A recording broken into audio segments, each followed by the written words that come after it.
Hi friends, chicken gravy செய்கிறதுக்கு நான் நல்லா ஒரு 3/4 கிலோ சிக்கன் எடுத்து வச்சுருக்கேன். இப்போ இதில் நம்ம இன்க்ரீடியன்ட் சேர்த்துக்கலாம். ஒரு 2 பட்டை சேர்த்துக்கோங்க, கொஞ்சமாக கல்பாசி, கிராம்பு, ஏலக்காய், அன்னாசி பூ சேர்த்துக்கோங்க, 1 டீஸ்பூன் இஞ்சி பூண்டு பேஸ்ட்டு சேர்த்துக்கோங்க, 1 கரண்டி அளவுக்கு தயிர், கெட்டியான தயிர் சேர்த்துக்கோங்க, ஃப்ரெஷ்ஷான கருவேப்பிலை மல்லி இலை பொடியாக நறுக்கினது சேர்த்துட்டு இப்போ இதுக்கு தேவையான அளவு நம்ம உப்பு சேர்த்துக்கலாம். இப்போ இது எல்லாத்தையும் நம்ம நல்லா பிரட்டிக்கணும். உங்களுக்கு எவ்வளோ காரம் வேணுமோ மிளகாத்தூள் சேர்த்துக்கோங்க. நான் 1 டீஸ்பூன் சேர்த்துருக்கேன். கூடவே இதில் நம்ம வந்து ஒரு 1/4 டீஸ்பூன் அளவுக்கு கரம் மசாலா சேர்த்துக்கலாம். அது ஒரு 1/2 டீஸ்பூன் அளவுக்கு மல்லிப்பொடி சேர்த்துக்கோங்க. இப்போ இது எல்லாத்தையும் நம்ம நல்லா பிரட்டிட்டு ஒரு 1/2 மணி நேரம் ஊற வச்சுக்கலாம். ஃப்ரெண்ட்ஸ், கடாயில் நான் ஒரு 3 டீஸ்பூன் அளவுக்கு தேங்காய் எண்ணெய் சேர்த்துருக்கேன். தேங்காய் எண்ணெய் சேர்த்துக்கோங்க, சிக்கன் கிரேவிக்கு சூப்பராக இருக்கும்.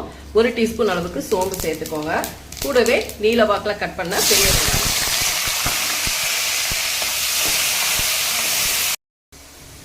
வெங்காயம் நல்லா வதங்கியாச்சு. இப்போ 2 தக்காளி பேஸ்ட்டை நான் எடுத்து வச்சுருக்கேன், அதையும் சேர்த்துட்டு நல்லா வதக்கிக்கலாம். நம்ம இப்போ இதோட பச்சை ஸ்மெல் போகணும். இந்த பச்சை ஸ்மெல் போனதுக்கப்புறம் நம்ம ரெடி பண்ணி வச்சுருந்த அந்த சிக்கன் மசாலாவை இது கூட சேர்த்துக்கணும்.